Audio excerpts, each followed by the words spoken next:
O clima entre nós. No dia 13 de maio de 2021, o CPC, a NOAA, né, divulgaram aí a situação do Oceano Pacífico Equatorial Leste e sacramentando o fim do episódio do fenômeno Laninha. A questão agora é, ok, estamos em neutralidade? Até quando? E o que chamou bastante atenção dos meteorologistas, de forma geral, é que há uma tendência aí, se mostrou na análise, uma tendência de que o fenômeno Laninha possa voltar no final do ano, na verdade, na nossa primavera-verão. Bom, isso tudo precisa ser discutido porque entre neutralidade e Laninha nós temos aí impactos muito distintos, né, não só no Brasil, mas em outros locais do globo também. Nós vamos discutir um pouquinho sobre isso, então, neste episódio do Clima Entre Nós, e para fazer essa análise aí do que vem por aí em relação à temperatura do Oceano Pacífico Equatorial Leste, eu convidei hoje o meteorologista Celso Oliveira. O Celso, gente, acho que vocês já devem ter visto, sabem disso, né? Houve uma fusão da Climatempo com a Somar Meteorologia, e o Celso agora, que era da Somar, agora é meu colega de trabalho aqui, né? E o Celso, ele tem bastante familiaridade, né, bastante prática nessa análise toda em relação aos fenômenos de Laninha, El Niño. Então, eu convidei o Celso justamente para conversar com a gente, porque ele tem a didática e aí vai saber explicar direitinho em que pé que nós estamos. Bom, Celso Oliveira, muito prazer e seja muito bem-vindo ao Clima Entre Nós. Muito obrigado, Josélia. Olá a todos. Realmente é um grande prazer conversar contigo. Eu me inspirei em você quando eu comecei a estudar meteorologia, faz um tempinho, enfim, mas realmente, inclusive, você participou de uma aula da Introdução às Ciências Atmosféricas no IAG, meu primeiro ano de meteorologia, foi muito legal. Olha só, histórias, hein? Histórias. Bom, Celso, é o seguinte, daquilo que a gente leu aí do relatório, do atual relatório do CPC, a gente acabou brincando, né? Antes da gente gravar, a gente acabou brincando. Bom, Laninha está dizendo até breve, Laninha vai embora no mútuo, afinal de contas, né? Que pé nós estamos de Laninha atualmente? Aliás, por falar em pé, eu diria assim que o Laninha ele gosta de pegar no pé e dificilmente ele vai embora. É interessante essa questão do El Niño Laninha. A gente já vai falar um pouquinho sobre o que é um fenômeno e o outro, mas eu quero primeiro falar um pouquinho sobre a questão da duração e intensidade de cada fenômeno. O El Niño é um aquecimento, né, das águas do Pacífico, mas é um fenômeno que a gente chama muito explosivo. A temperatura do oceano sobe muito rapidamente e declina também muito rapidamente. Então, é muito comum termos um fenômeno El Niño de pouca duração. Dificilmente ele passa de mais de 12 meses. Já o Laninha, ao contrário, os desvios de temperatura, na verdade, o Laninha é o resfriamento, né, da água do Pacífico, mas o interessante é que, se a gente for comparar os desvios do El Niño e do Laninha, o Laninha ele é bem mais fraco, né? Então, enquanto o El Niño é normal você ter aí um fenômeno forte a 2 graus e meio, Laninha, se chegar a 1,5 grau abaixo do normal, você considera um fenômeno intenso. Só que é interessante, porque ele, embora não seja tão, entre aspas, explosivo, tão intenso, ele é muito duradouro, né? Ele é uma onda que dura bastante. Uma onda mais longa, exatamente. Uma onda mais longa. Então, é até natural, né, que as simulações elas reajam a esse novo resfriamento do Pacífico mais para o final do ano. Para ter uma ideia, né, a gente gosta muito de pegar exemplos de anos anteriores, e esse ano ele está parecido com o que a gente viu do Laninha de 2007, 2008 e também o de 2010, 2011.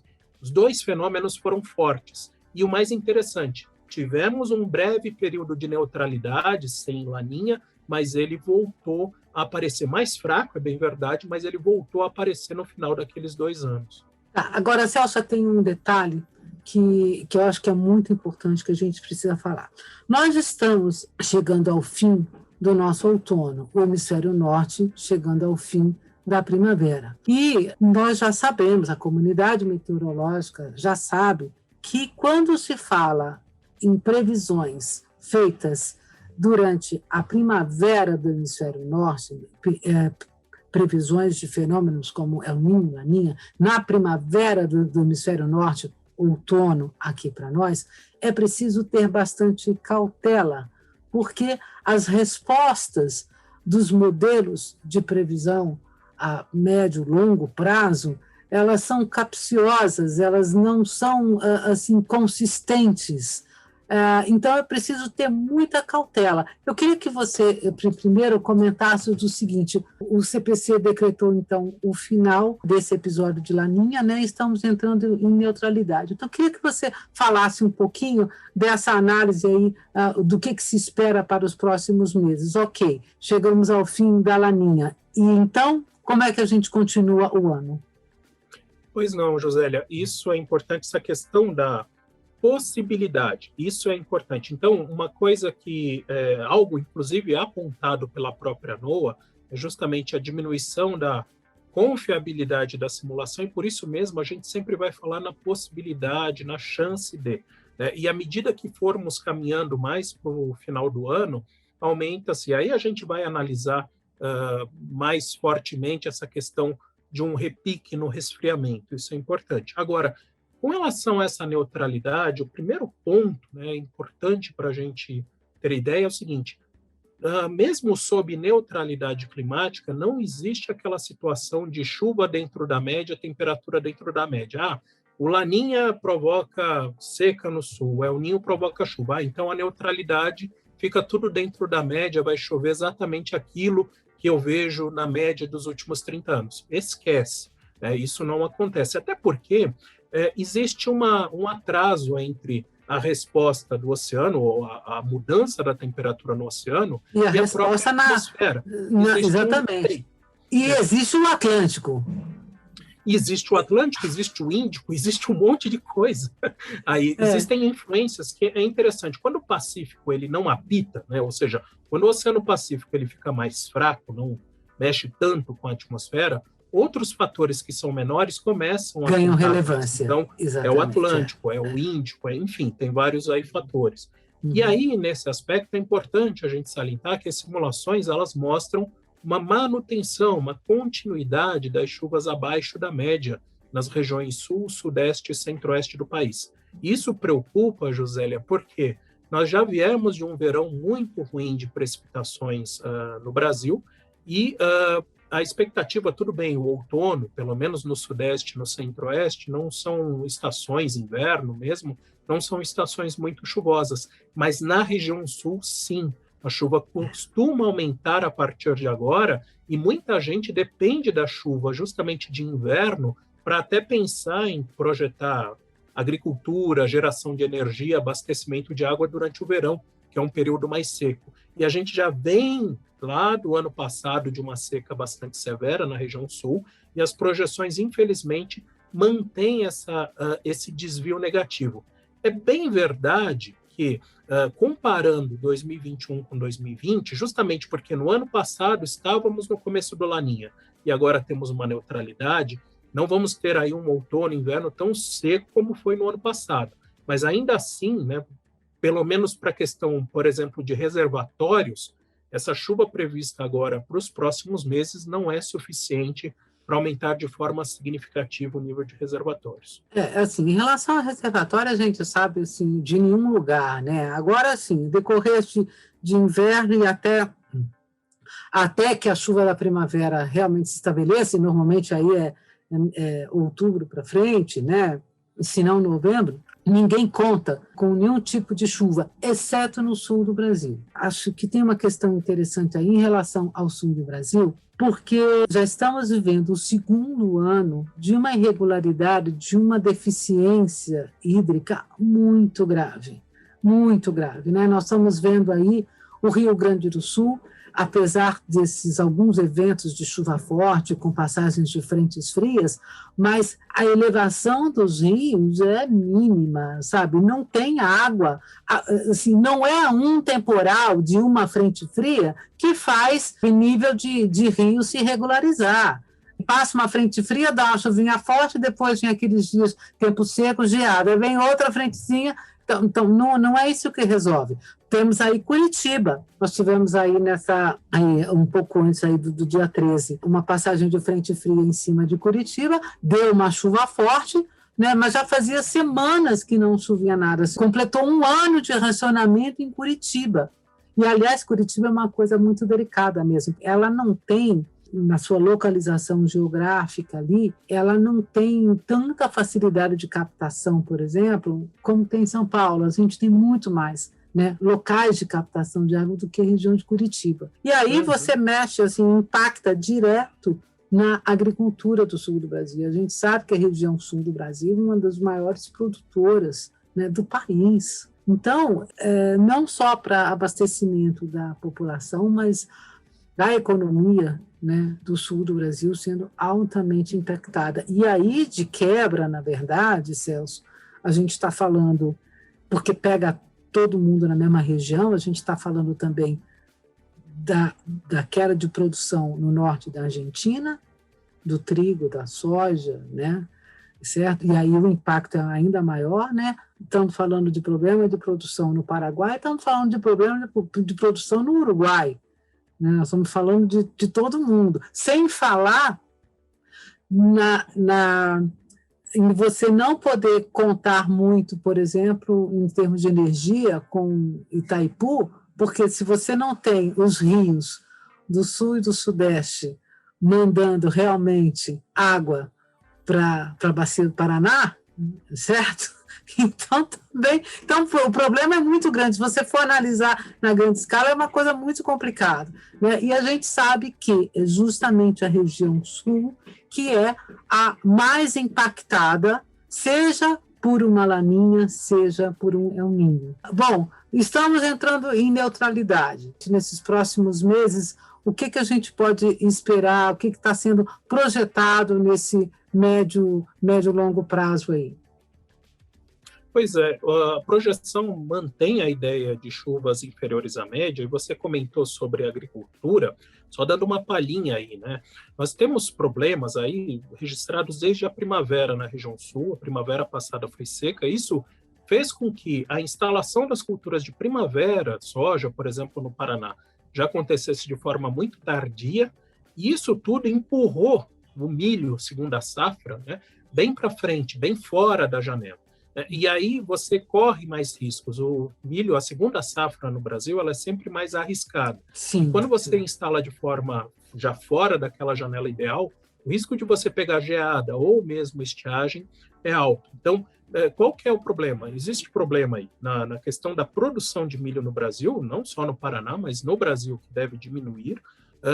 Feijão também, a produção de feijão é a segunda menor, a expectativa de feijão carioca, de acordo com a Conab, de termos aí a segunda menor safra desde 2016. Né? Tem problemas aí também associados a pastagens, a questão da carne, do leite, e o problema aí entra num outro ponto.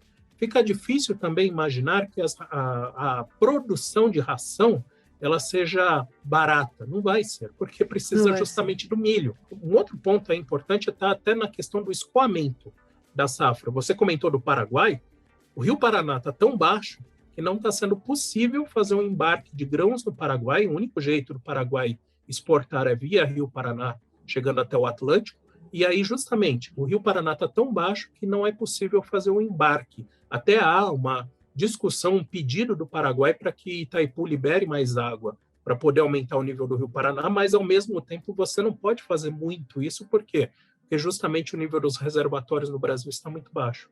É uma coisa bastante complicada, para a gente ter uma ideia assim, da ramificação que essas coisas vão acontecendo. Tem muita coisa, se você soma essa falta interna de produto, de matéria-prima, e aí você soma com a alta do dólar, com insumos cada vez mais caros, aí você consegue ver, justificar e entender né, a alta de preços que a gente tem. A gente sabe que não ter a chuva na maioria das áreas do país no decorrer do inverno é uma coisa absolutamente comum.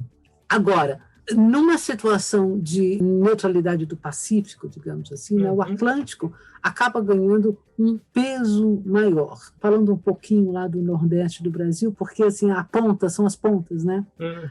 Falando um pouco do Nordeste e do Norte do Brasil, nessa situação de fim de laninha neutralidade. Justamente porque nós passamos aí o nosso verão e parte do nosso outono em laninha, nós estamos vendo uma produção de precipitação sobre a bacia amazônica fenomenal. Já temos atualmente, agora em meados de maio, a sexta maior cheia do Rio Negro, e o rio ainda não parou de subir, né? Quer dizer, os Solimões, o Negro, o Amazonas continuam ainda em elevação, né? Quer dizer, nós só vamos começar a falar do final do período de cheia, junho ainda, né? Então, ainda tem aí mais algumas semanas para a gente falar disso, né? E isso realmente tem a ver com Laninha. E a gente também teve aí uma mudança, aquele dipolo ali naquela situação do Atlântico Norte, Atlântico Sul, que acabou favorecendo um pouquinho mais agora a chuva em cima do norte e do nordeste, né? Quer dizer, claro que não foi assim um outono excepcional, né? Quer dizer, tem muita gente ali faltando água, na verdade não foi tanto isso não, mas diminuindo esse contraste, então acaba dando uma favorecida dessa chuva para o Nordeste também. Agora, essa previsão de neutralidade vai transcorrer aí durante o nosso inverno, certo? Certo. O que chamou a atenção é que dessa possibilidade de ter um repique, um retorno do Laninha na nossa primavera-verão. É isso mesmo? Sim, essa é a expectativa. Inclusive, Josélia, uma coisa importante aí, né? Como você mesmo comentou, a região norte recebeu muita chuva e as projeções continuam trabalhando com chuva acima da média. É bem verdade, né, que a partir de agora a gente vê chuva, realmente volume alto, mais para o norte da região, Roraima, né, muitas vezes norte do Amapá. Mas é interessante que a precipitação ela vai perder força mais devagar. Na verdade, o período úmido ele acaba esticando, né, na região norte, o que deve contribuir para uma manutenção do nível dos rios. Também tivemos algo interessante esse ano, no último verão, que foi a ocorrência de chuvas fortes também sobre Bolívia, Peru, Acre, Rondônia. Isso também ajudou demais a aumentar o nível dos rios em toda a bacia, porque choveu tanto na parte sul como na parte norte da bacia. É bem lembrado.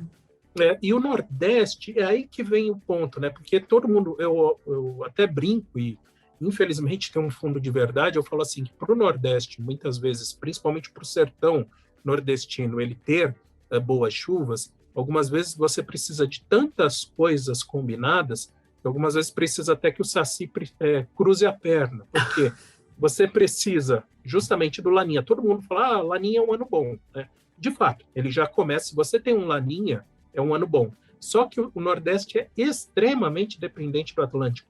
E aí, o que aconteceu?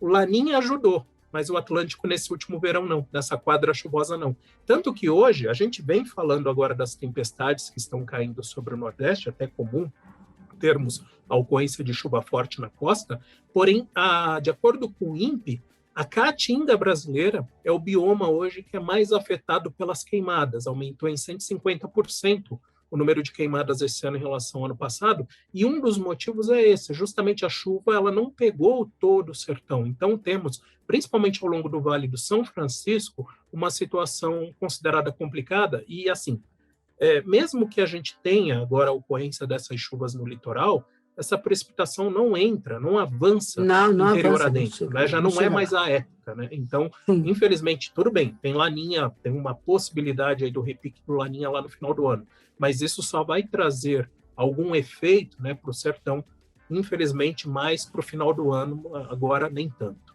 Se essa Laninha voltar, nós vamos começar a sentir isso na nossa primavera? Na primavera. Final, meio da primavera, mais ou menos?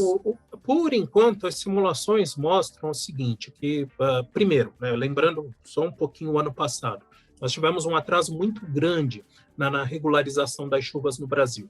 E o Laninha, tá, você costuma ter, sim, chuvas mais fortes, principalmente no centro e norte do país, durante o verão, mas tem que se tomar um pouquinho de cuidado na primavera, porque essas precipitações elas podem atrasar um pouco. A gente não acredita que esse atraso seja tão grande, né, como foi observado em 2020. Então, esse é o único ponto aí que a gente vai monitorar. Mas as simulações mostram no último trimestre de 2021, ou seja, outubro, novembro, dezembro, com precipitações acima da média nas regiões sudeste, centro-oeste, norte e nordeste. No caso do sudeste e centro-oeste, principalmente nas áreas mais próximas do norte e nordeste, ou seja, Mato Grosso, Goiás, Minas Gerais, Espírito Santo, que são mais atingidos por essa precipitação.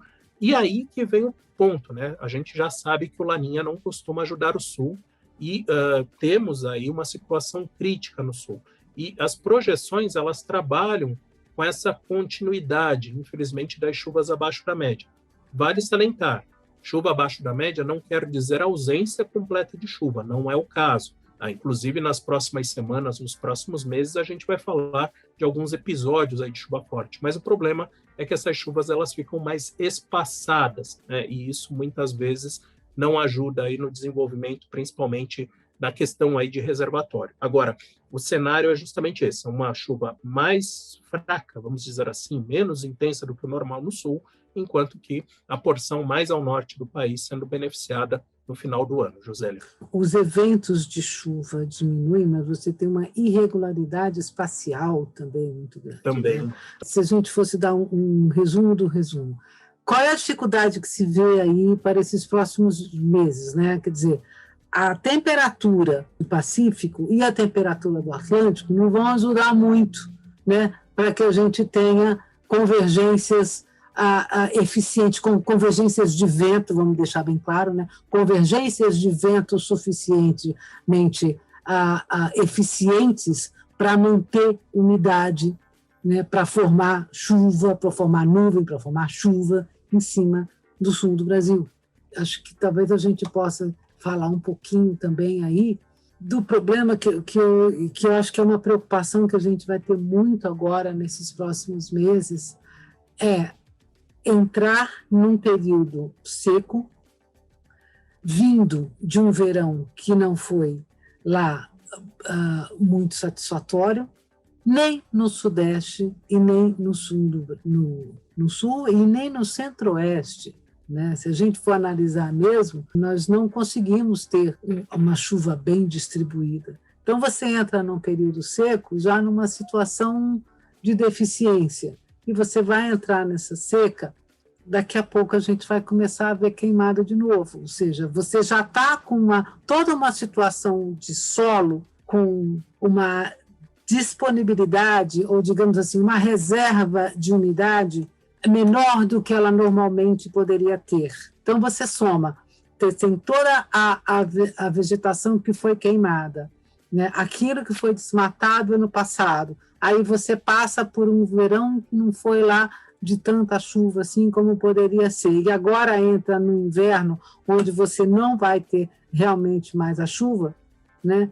Então, é como se você tivesse assim, abrindo o campo, né, ou abrindo a porta para fogo espalhar, né? Sim, aliás, justamente, essa questão da queimada, ela é acumulativa, né? Então, se você vem de um verão ruim de chuva, naturalmente a vegetação já está mais seca, já está sentindo mais o efeito dessa falta de precipitação durante o período que deveria chover. E foi o que aconteceu no ano passado, né? Nós tivemos um período seco muito longo, ele começou mais cedo e terminou mais tarde do que o normal, e esse ano até pior, porque o verão de 2020 até que não foi tão ruim, a chuva até que foi razoavelmente bem distribuída, faltou no final. Agora, esse ano nem isso, né? Nesse verão de 2021, a chuva foi fraca quase que durante todo o período, somente dezembro foi mais chuvoso, olhando aqui mais para São Paulo, Mato Grosso do Sul e Minas Gerais. E aí, claro, você entra agora numa situação onde o solo já está baixo, a umidade do solo está baixa, a vegetação também já sentindo, e claro, qualquer fagulha, qualquer situação que possa formar ali fogo, ele propaga com muita facilidade. Então, é uma área que precisa ser monitorada, principalmente essa divisa entre São Paulo, Minas Gerais e Mato Grosso do Sul, onde as simulações mostram, os dados observados mostram realmente menor umidade no solo. Inclusive, a Agência Nacional de Águas declarou o Noroeste Paulista como uma região de seca excepcional, coisa que nunca tinha sido vista desde o início das medições aqui no estado de São Paulo. Exatamente. Celso, para a gente terminar, eu queria que você comentasse um pouquinho sobre a cautela em relação às previsões de um repique de Laninha, justamente por essa previsão estar sendo feita durante a primavera. Queria que você explicasse, então, um pouquinho assim, por que a gente não pode dizer que bater martelo por aí, que vamos ter uma Laninha na primavera? Normalmente, Josélia, as simulações, né, feitas por computador, elas têm períodos onde elas têm melhor, que a gente chama de destreza ou confiabilidade.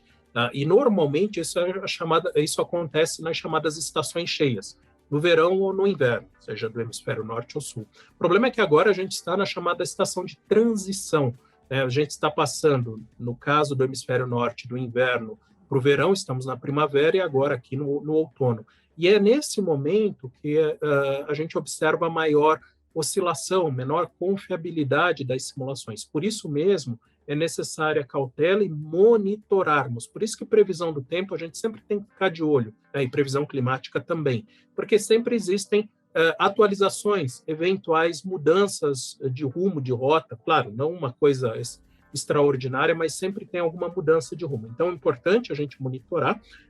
Celso, para a gente terminar, vamos falar um pouquinho da nossa expectativa aí de temperatura para esse inverno, considerando uma neutralidade no Pacífico, né? Porque, como você bem lembrou, assim, neutralidade não significa que você vai ter temperatura sempre dentro da média, né? Mas sem a Laninha, né, a gente já tem uma outra expectativa. Então, o que você está esperando aí em relação à temperatura, né, para o nosso inverno? O que você, na sua opinião, como meteorologista?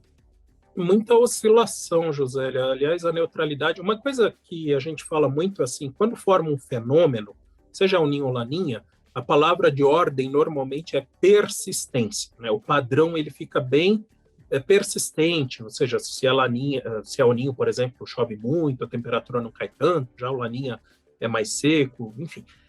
E nesse caso, justamente de neutralidade, né, o que a gente vai perceber é isso, é muita oscilação. Só que essa oscilação de temperatura ela vai ser mais vista no sul e também nas capitais, na faixa leste do sudeste. O que vem chamando a atenção para os próximos meses é que o interior do país, interior de São Paulo, Minas Gerais, norte do Paraná e o centro-oeste de uma forma geral, não serão atingidos com tanta frequência, né, com essas ondas de frio, e por isso mesmo as simulações elas indicam para essa região temperaturas acima do normal. Não quer dizer que não vai fazer frio, é claro que até o outono e inverno mais secos você costuma ter madrugadas mais frias, mas aqueles fenômenos de friagem, né, que são bastante comuns nessa época do ano, eles acontecem, já aconteceram, mas devem acontecer de forma mais espaçada, e por isso mesmo a previsão para essa área de temperatura acima da média, Josélia. Ou seja, essa é realmente uma situação interessante. Não é que são episódios mega ondas de frio, né? Mas mais frequentes, mantendo, né? sem dar tanto espaço para aqueles períodos mais prolongados de temperatura muito alta, né? Quer dizer, bom, é o sul do Brasil que vai realmente acabar pegando, né? E acho que a galerinha que gosta do frio realmente não vai gostar muito dessa análise, né? Mas de novo, vamos ficar sem frio, né?